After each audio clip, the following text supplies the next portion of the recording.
Hi, this is John with BFS, and we're back talking about record keeping and breaking personal records. We've gone through the readiness program.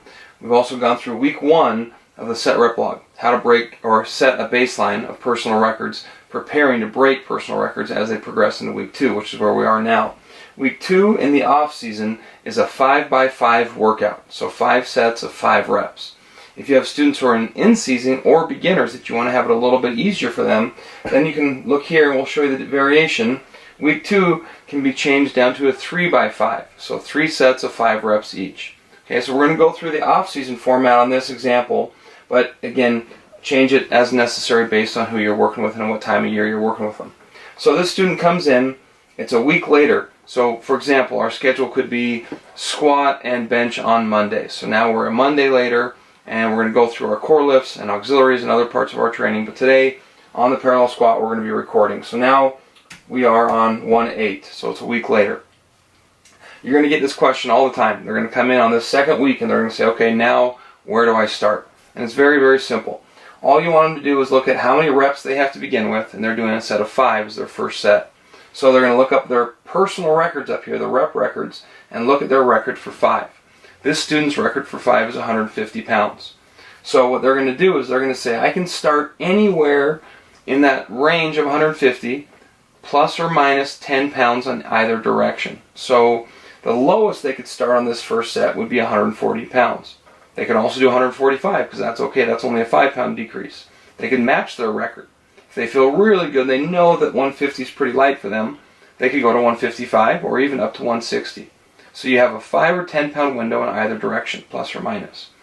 So this student comes in and he says, I know I got 150 for 5 because last week I did it for 10. So he's going to match his first set. So he puts 150 on the bar, he does his set, and we come in here and we record 150 for his first set of 5.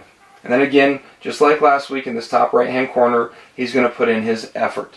So for 5, let's say that effort is a 6. So he puts in his effort at 150.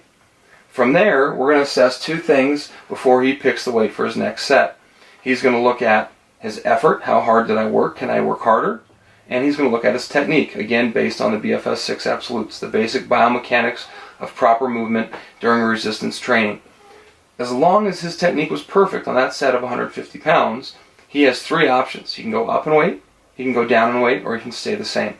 If he had a technical flaw, if there was something wrong with the technique, then he has 2 options. He can stay the same or he can go down. He cannot go up if there's a technical flaw. So right away we emphasize to the student athletes, it's not about the weight. It's about breaking personal records. That's the ultimate goal here. Each of us that train are going to be different. So we're not comparing against one another on our lifts that we do. We're comparing against our best self. How hard can I work to break my records to create myself into the best possible athlete I can become? So for this student, he's going to look up here and say, okay, I did 150 for 5 and I only was a 6 for my effort, so I can work harder. What weight could I pick to break a personal record? Well, obviously anything over 150 would break his 5. So he's going to go on his next set and he's going to go to 155. He gets that set done, he records it in, and then he writes in his effort. So with a 5-pound increase, let's say his effort bumps up to a 7. With that set at 155, he's already broken a couple records. If we look here on his rep records, that breaks his 5, but it also breaks his 4, because on his way to 5 he did 4 reps and then 5 reps. So now his record for 5 and for 4 is 155. So that would be 2 records out of the 8 that he needs for the week. Again, our baseline that we're looking for is 8 personal records a week from every student athlete. So the next set, as long as his technique was perfect, he can go up, down, or stay the same. It's up to him. So he looks around here and says, what weight should I pick? I did a 7. I think I could maybe go up a little bit. So let's say he goes up to 160. He gets 5 reps at 160. Great job. But let's say his effort on that, he feels, wow, I'm tapped out. That was probably a 9. I worked really hard to get that set. So now, on his next set, he has to make a decision. Is it worth staying up here at 160? Or maybe I had a technical error? Maybe I should go back down, or maybe I should try and stay the same and see if I can maintain that high level of effort on the next set. So let's say that's what he does. He says, I'm going to do 160 again. And when he does 160 on this next set, he is tapped out. That is a 10. He can't go any harder. That was a lot of hard work for him. So he gets 160 and does a great job. Now he moves to his last set. And what's really exciting about this last set is you see here on the screen that there's a 5+. What that means is the workout is 5 reps. But if he's got anything left over, we want him to get more than 5 if he can, trying to break more personal records up in his rep record category. So now he gets to select a weight and be smart about it. Does he stay at 160? Well, can he break more records with a different weight selection? He can actually look here at his rep records and say, well, if I got 155 for more than 5 reps, I'd have a chance to break more records. So let's say he goes down to 155 and he gets 6 reps. So the actual is going to be 6, and then he writes in his effort. Let's say his effort is a 9. He really, really worked hard on that. He's really proud of the fact that he broke another record. So then from there, we would total the weight up. We'd add all 5 of those sets together, and we get a set total. Once that set total is filled in, then we're going to come up and look at the top of the screen here in the rep records. The rep records are where we get a chance to record the best that we've done. So he's going to look here and say, what's his new best for 6?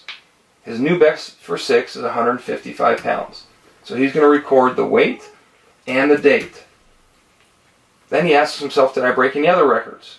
Well, the best that he did for 5 in his workout was 160 pounds. So his new for 5 is 160 as the weight, and the date is 1/8. That also breaks his 4. So he hits 160, and he writes in the date. It does not break his 3 because his 3 was already 160. It only tied that. So the only thing we write here is our best record, the best weight that we've done. So we've come down here to the bottom. We finalize this workout by putting in our set total, 780 pounds. So now we know exactly what we lifted, and we know how many records we broke. So on this given workout, he broke 3 personal records, and this is only 1 core lift. He could have another core lift that same day. He could have auxiliaries. You could test performance, maybe the sit and reach. If he got half an inch further on the sit and reach test, that would be another record. So every single day we're striving to get better as an individual, and then collectively as a group, we can celebrate those successes and make the training fun and keep the kids engaged. Thanks so much. We'll be back with week 3 shortly.